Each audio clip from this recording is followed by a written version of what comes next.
Hello, welcome to Cream City Craft.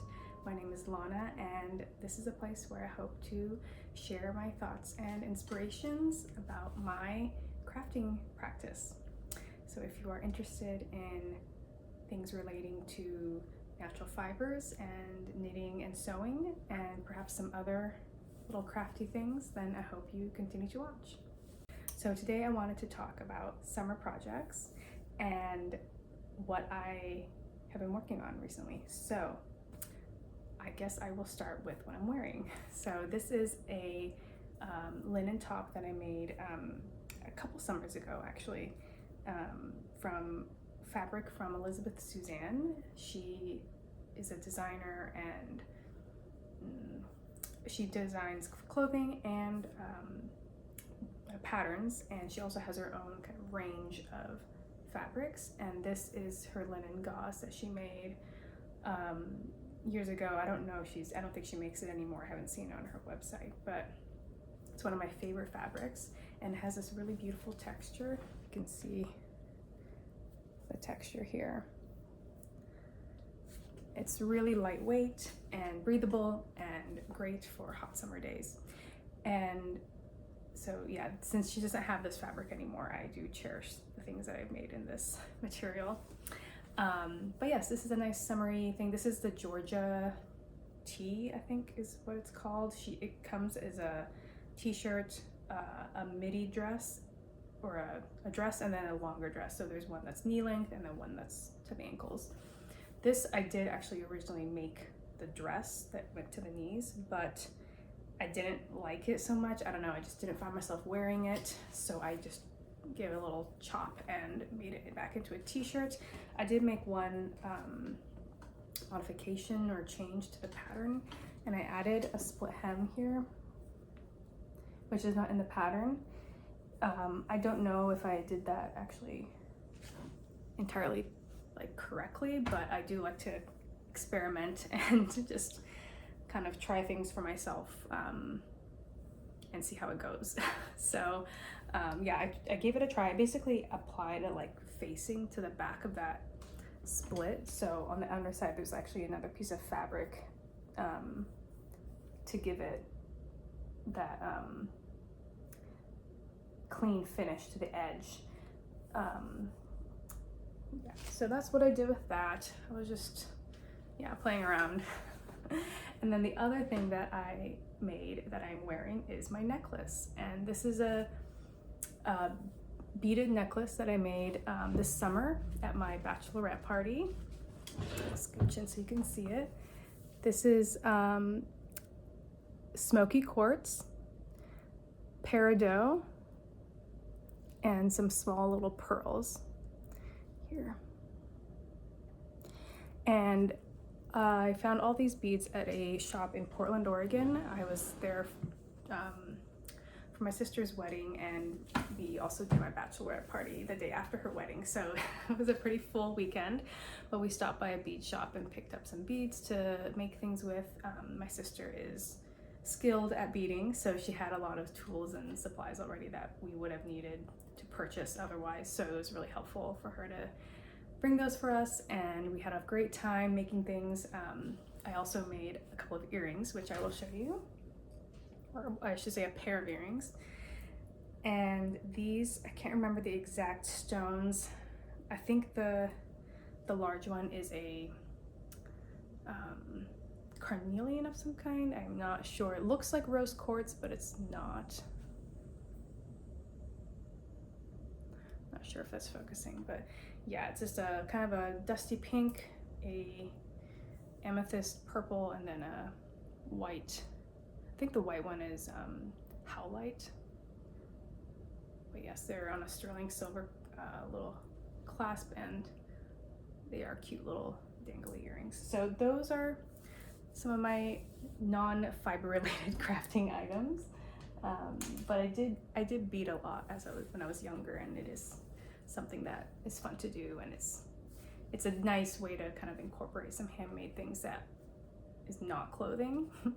So yes, moving on, I have one finished knitted object. I tend to kind of steer away a little bit from knitting in the summer just because I prefer to wear woven natural fibers as opposed to knit natural fibers, generally speaking.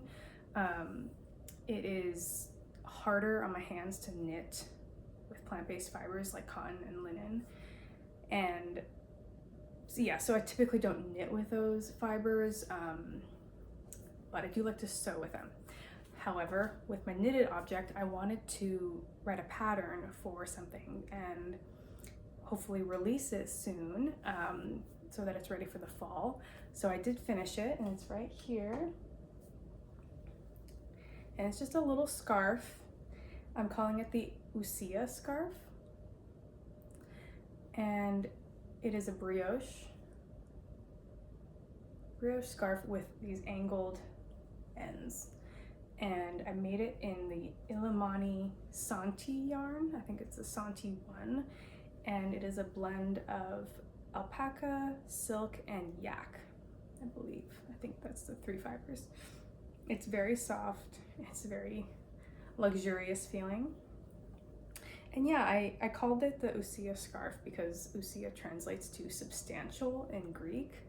And I wanted to make something that was small, yet substantial. And because sometimes you don't want like a massive scarf. And sometimes the little teeny neck scarves just aren't enough.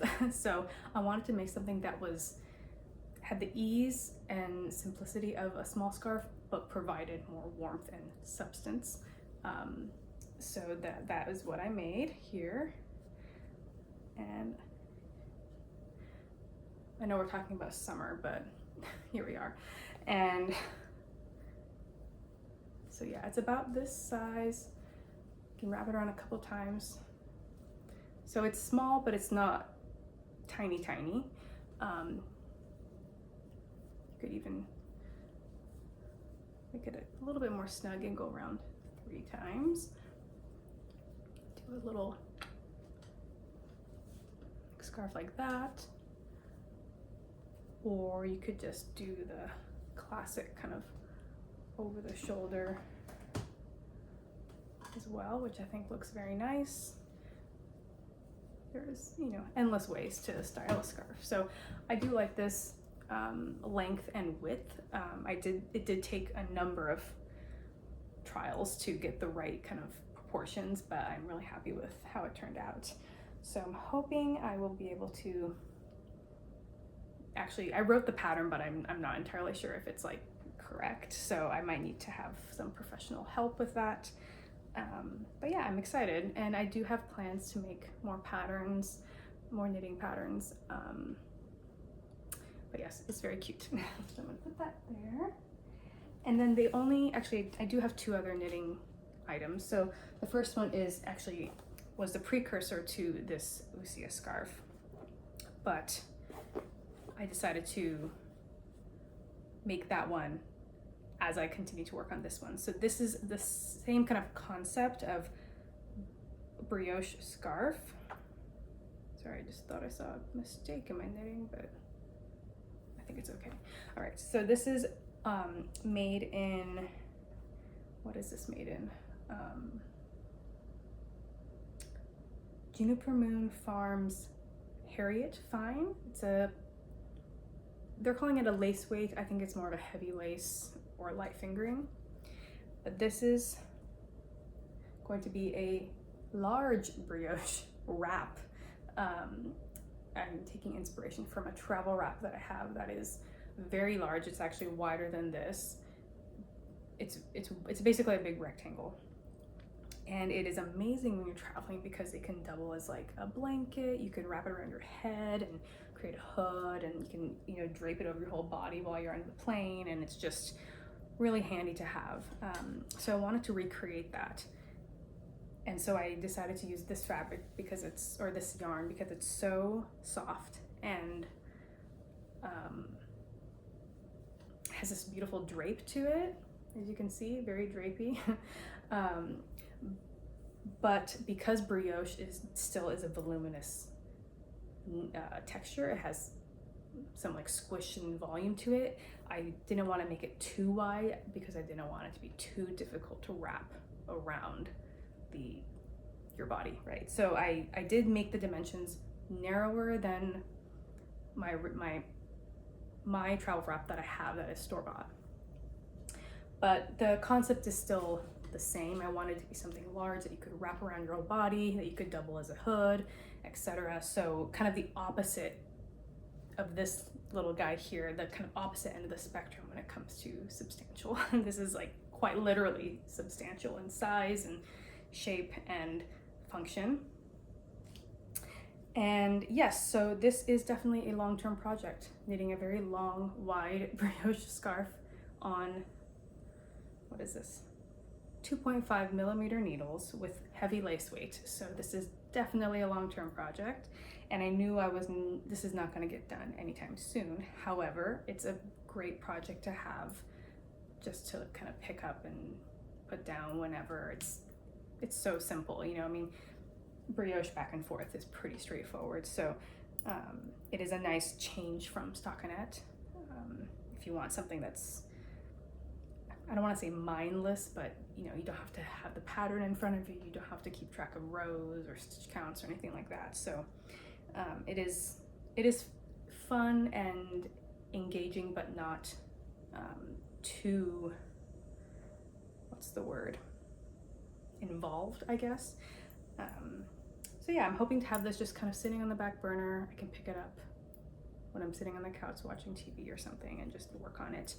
If I get it done by like January, I'll be very pleased, but we'll see if that happens. This might be like a year-long project, but I do plan on releasing this as a pattern as well. And it is really beautiful. The fabric is absolutely stunning. It's, yeah, really, it looks like store-bought because of how fine the yarn is. So yes, that is my larger brioche scarf.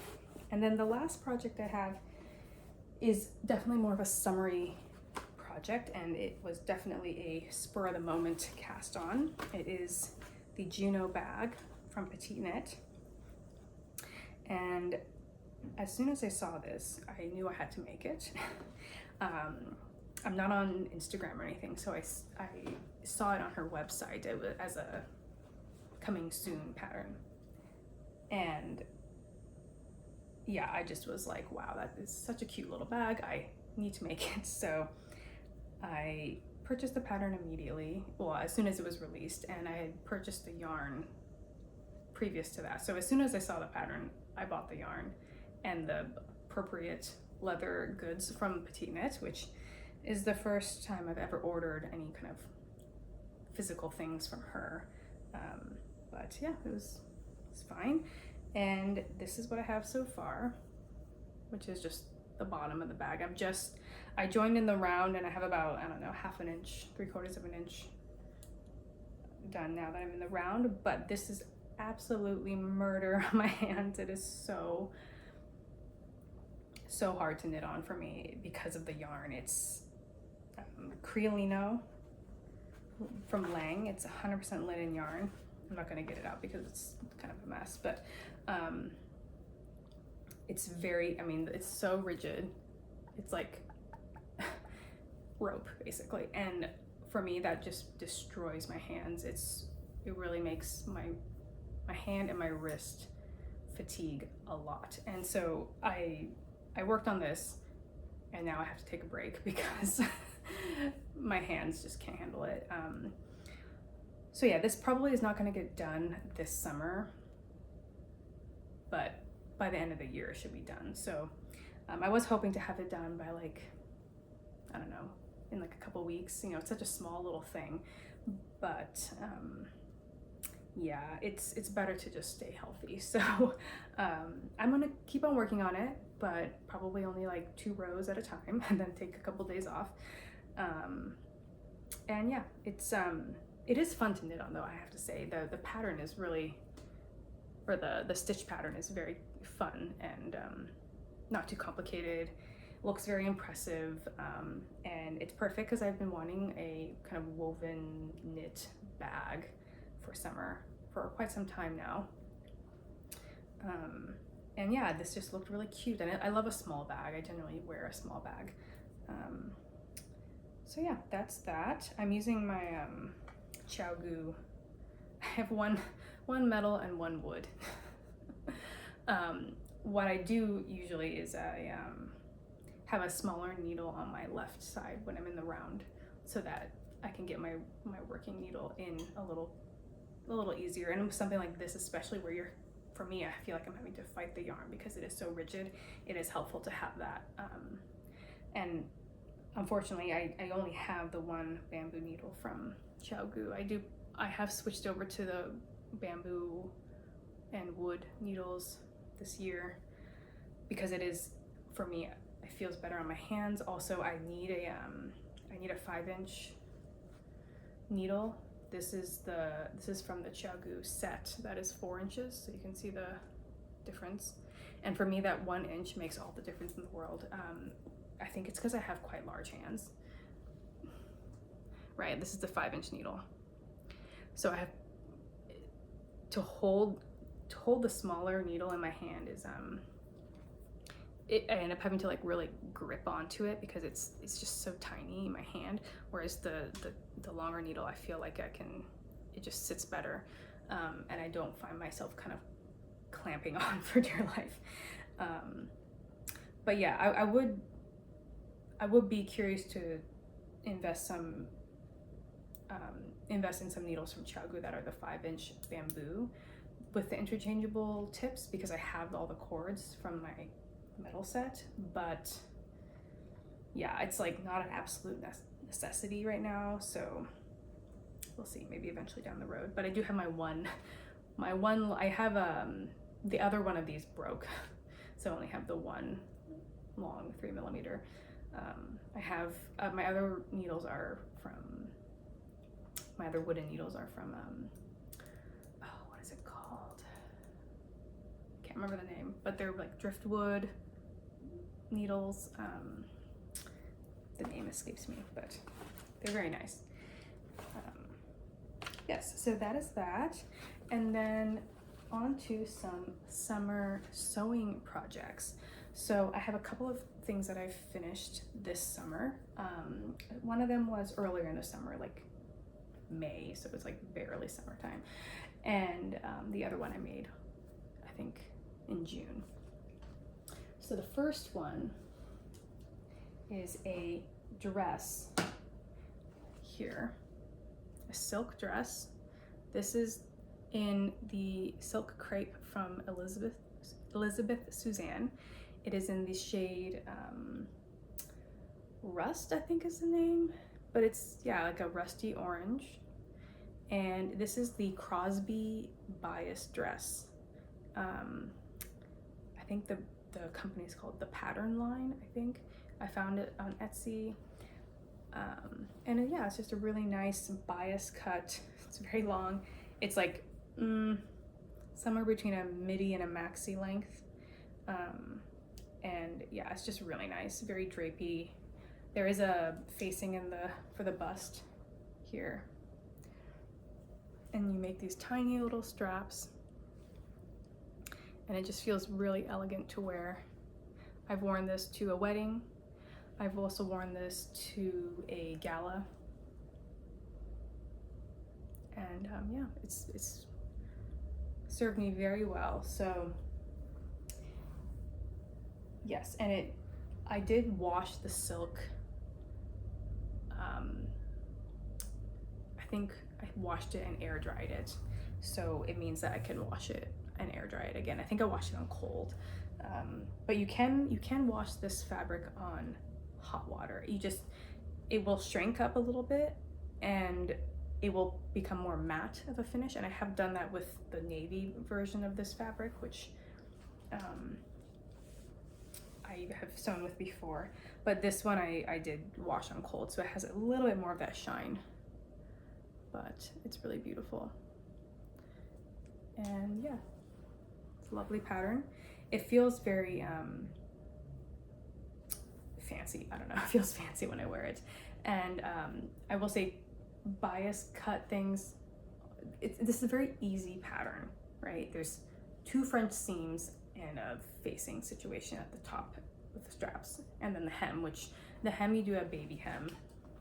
So it's this little tiny like rolled hem. It looks like a rolled hem, but you use band roll to make that. So, and she does talk about that in the pattern, but this is not a beginner pattern. I would not recommend this pattern for a beginner, even though the construction is simple.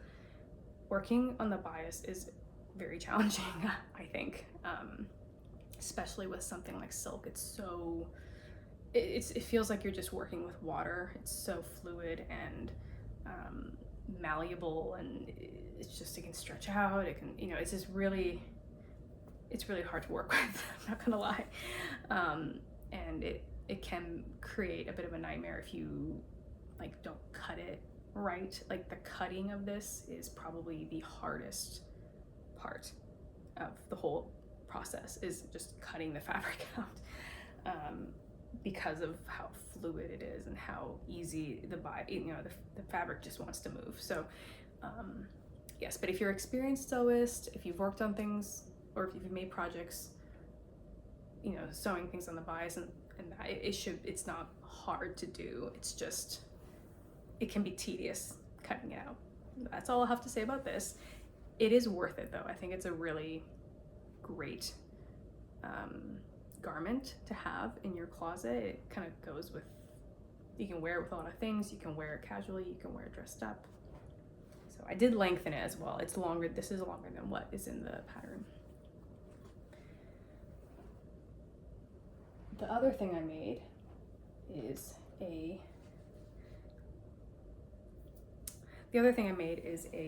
linen dress cut on the bias. And this is fabric from Matchy Matchy Sewing Club, and it's 100% linen. And this is a pattern from something in my eye. This is the Bantam top from Merchant and Mills, from their workbook. And that pattern is meant to be cut on the grain, so not on the bias. However, I really wanted a dress that was pretty narrow, not too full and voluminous, and something that could just be slipped on. And I thought doing something on the bias would still give it a little bit of that like flow and drape, versus cutting something on the grain and also having it narrow. It would be a little bit more boxy. So I thought, you know what, I'm just gonna try this pattern on the bias and see how it goes. So I did, and it turned out great. I've worn this so much. I basically took the Bantam top, and I've made the Bantam top into a dress before, so I already had the pattern cut like horizontally. But instead of length, so in the pattern they suggest, if you want to make a dress, which is a version that they have in their book, is you have the pattern and you cut across the lengthen line and you drop it all the way down, and then you draw your lines to connect the top and bottom.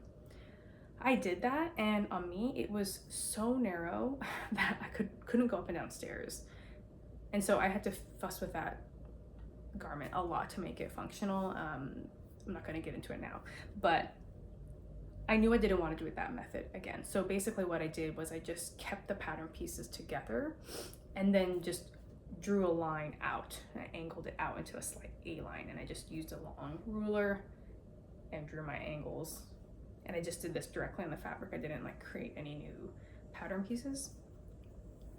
And yeah, again, cutting it out was a little bit tedious, especially since I was doing some pretty big modifications. I also dropped the neckline down. So the Bantam top has a slightly higher scoop neck, and I wanted this to be a little bit more open, so I just redrew it, and that turned out fine. It's pretty simple change there.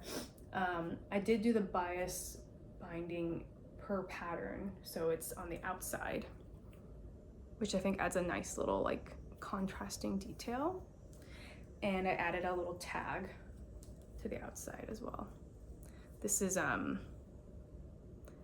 my Japanese Hanko stamp. that I like to add to my things that I make. And yeah, I made it pretty long. Again, it's almost a maxi length. It definitely covers most of my leg. My ankles are showing a little bit. Yeah, and for this one I did do a hand stitched slip stitch hem, so it just makes for a really nice finish.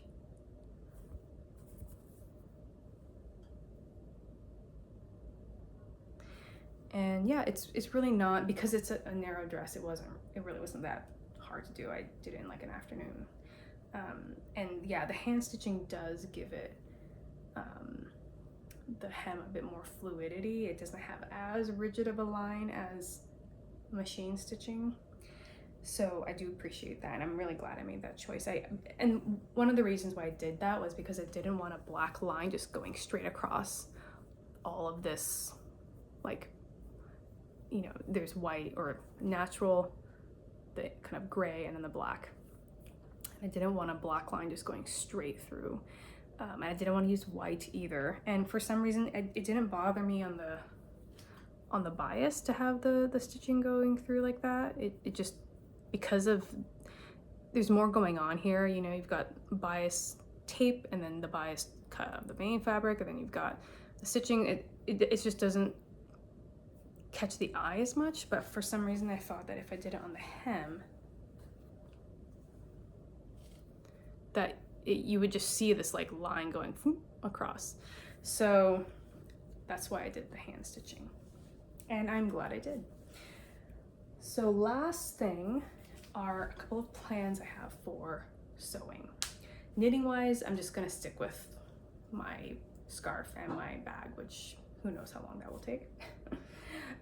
But for sewing, I have one item that I do really want to make before the summer is over. It's August now, so still summer, but it's also ending of summer soon. So I do want to squeeze in one more project.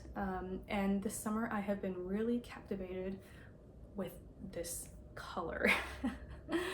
And it's not a color that I thought I would enjoy wearing, or that I thought would be flattering on me, but for some reason I was just really drawn to it. I purchased a shirt and skirt secondhand in this color, and it is basically like a highlighter yellow or like an acid yellow, and again, not a color that I have in my wardrobe. It is not a color that I thought I would enjoy wearing. I do enjoy black, navy, you know, kind of darker colors, neutral colors. I'm not a big like color person necessarily, but for whatever reason, this color, I am still obsessed with it, and I think it actually looks really good on me. So I wanted to make something else in it. Actually make something, because the other two things I purchased these two items secondhand from a thrift store, and the skirt I ended up altering. So it was a size like large, and I made it into a small. So not really handmade, but I did put my little tweaks onto it. So this is the fabric, and it is, yeah, highlighter yellow. It's 100% linen. I purchased this in Portland, Oregon at Josephine's Dry Goods, which is a really nice little fabric shop, and yeah, one of my favorite little fabric shops. There's a lot of nice fabric stores in Portland. I would say this is yeah, on the lighter end of medium weight maybe. It's pretty lightweight, I think, for a linen. It's not see-through, it's not transparent, but it is it feels more delicate than some other linens that I've experienced. What I want to make with this is the Modern Sewing Company Unisex shirt, which I do have the pattern for already, and I think I'm going to cut it out today. But what I want to do is try to recreate I think it's called the Marcy shirt from Ozma of California, which is a clothing brand that is more like that slow fashion kind of clothing brand from California. And yeah, I really like their aesthetic and their style, and their garments look really lovely. And yes, this shirt, I really like the proportions of, or at least I like the look of the proportions. I haven't actually tried it on or anything, but it looks like that perfect balance of slightly masculine and oversized, but something about the fit is still, it doesn't just look like you're wearing your boyfriend's shirt. Like there's still something about it that is a little bit tailored to a woman's body. And I think part of that is proportionally, I think it's a little shorter. So if you look at a man's shirt, they're usually pretty long. And I think that's because typically a button-down shirt for a man is tucked in.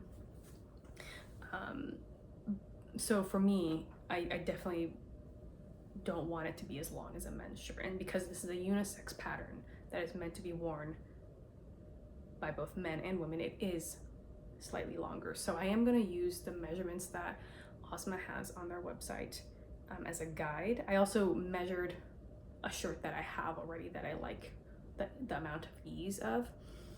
So according to my calculations, I would need to make a size medium to get the right amount of ease, and then do the short sleeve option that she has. She has 3 different sleeve options: short, regular, and long. And then I would need to shorten the shirt by, I think, somewhere around 4 to 5 centimeters. So, and that would give a, very roomy, boxy, still long and oversized shirt, just not quite as long as intended. And I do want it to be, I need that length taken up, I think, especially because I'm petite. So yeah, that is hopefully a project that I'll be able to get done. I have some white buttons that I plan to use with this. I think that would be, I think that would work well. I should have purchased buttons at the time when I bought this fabric. I just wasn't 100% sure if I was gonna make a shirt with it or not. But I have 3 yards of this, so I will have left over. It'd be great if I could also make like a pair of shorts or something, like an easy kind of pull-on pair of shorts. And that would be a really cute little set. But yes,